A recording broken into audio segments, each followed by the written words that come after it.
ప్రొద్దుటూరు స్థానిక గాంధీ రోడ్ నందు speciality hospital నందు శుక్రవారం మధ్యాహ్నం తొమ్మలపల్లి గ్రామం ఎర్రంగుంట్ల మండలానికి చెందిన వడ్డారపు రమాదేవి అనే మహిళ హెర్నియా ఆపరేషన్ కొరకు హాస్పిటల్ నందు చేరగా శనివారం మధ్యాహ్న సమయంలో రమాదేవి చనిపోయిందని కేవీఆర్ మల్టీ స్పెషాలిటీ హాస్పిటల్ డాక్టర్లు బంధువులకు తెలపడంతో మృతురాలి బంధువులు పెద్ద ఎత్తున ఆసుపత్రి వద్దకు చేరుకున్నారు.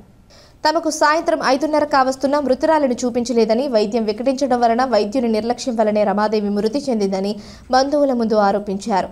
ఈ నేపథ్యంలో శనివారం సాయంత్రం 5 గంటల ప్రాంతంలో దాదాపు 30 నిమిషాల పాటు హాస్పిటల్ ఎదురుగా బారికేడ్లు రోడ్లు అడ్డంగా నిలిపి ధర్నా నిర్వహించారు. పోలీసులు సర్ది చెప్పే ప్రయత్నం చేసినా రమాదేవి బంధువులు పోలీసుల మాట వినలేదు. రమాదేవి మృతికి గల కారణాలను డాక్టర్లు తమకు తెలపాలని డిమాండ్ చేస్తూ మరలా 7 గంటల ప్రాంతంలో ఆసుపత్రి ఎదురుగా రోడ్డుపై బైఠాయించి ధర్నాకు దిగారు. ప్రొద్దుటూరు పట్టణ పోలీసులు నచ్చజెప్పే ప్రయత్నం చేసినా వారి మాటలు రమాదేవి బంధువులు వినలేదు. తమకు న్యాయం జరగాలి అంటూ రోడ్డుపై బైఠాయించి కేవీఆర్ హాస్పిటల్ యాజమాన్యానికి వ్యతిరేకంగా నినాదాలు చేశారు. దాదాపు 9 గంటల ప్రాంతంలో మృతురాలు రమాదేవి అనారోగ్య కారణంగానే చనిపోయిందని వారి బంధువులే తెలపడం, అక్కడి నుంచి మృతదేహాన్ని స్వగ్రామమైన ఎర్రంగుంట్ల మండలం తొమ్మలపల్లి గ్రామానికి తీసుకుని వెళ్లడం సర్వత్రా చర్చనీయాంశంగా మారింది. మృతురాలు రమాదేవికి ఒక కుమారుడు, 2 కుమార్తెలు ఉన్నారు.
మాది ఎర్రగుంట్ల మండలం తుమ్మలపల్లి గ్రామము.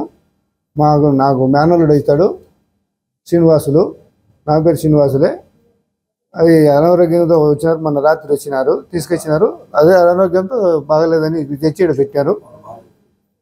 వాళ్ళ భార్యకు, శ్రీను వాళ్ళ భార్యకు జరిగింది, అన్ఎక్స్పెక్టెడ్గా జరిగింది. ఏదో డాక్టర్లు కూడా మేము హింసించలేదు, బాధ పెట్టలేదు. ఏదో మాకు దరిద్రానికి జరిగింది. పెద్ద మనుషులు మాట్లాడి సరిపోయింది, పోతున్నాం అంతే. నాకు బాగుపడి భార్య అవుతుంది. ఆమె అనారోగ్య పరిస్థితిలో మొన్న సాయంత్రం హాస్పిటల్కి తీసుకురావడం జరిగినది. సో డాక్టర్ గారు చూసిన తర్వాత ఆపరేషన్ థియేటర్కి ఆపరేషన్ చేసినారు. తీసుకొచ్చిన తర్వాత మళ్ళీ అన్ఎక్స్పెక్టెడ్గా ఏదో జరిగినది అనేసి మళ్ళీ చూపించిన తర్వాత ఆమెకు మళ్ళీ ఎక్కువ అయినది అనేసి డాక్టర్ గారు మళ్ళీ ఐసీయూలో తీసుకుపోయి పెట్టిన తర్వాత ఆమె ఈ మాదిరిగా జరిపింది. కొద్ది డాక్టర్లు వచ్చేసి వాళ్ళు కొద్దిగా సలహాగా చెప్పినారు, అనారోగ్యం వల్లనే ఆమె ఈ మాదిరి చనిపోయినది అనేసి. సో మేము వచ్చేసి డాక్టర్ గారిని కానీ వేరే సిబ్బందిని కానీ మేము ఎలాంటి పరిస్థితుల్లో వాళ్ళని కించపరిస్థితి విధంగా మేము మాట్లాడట్లేదు.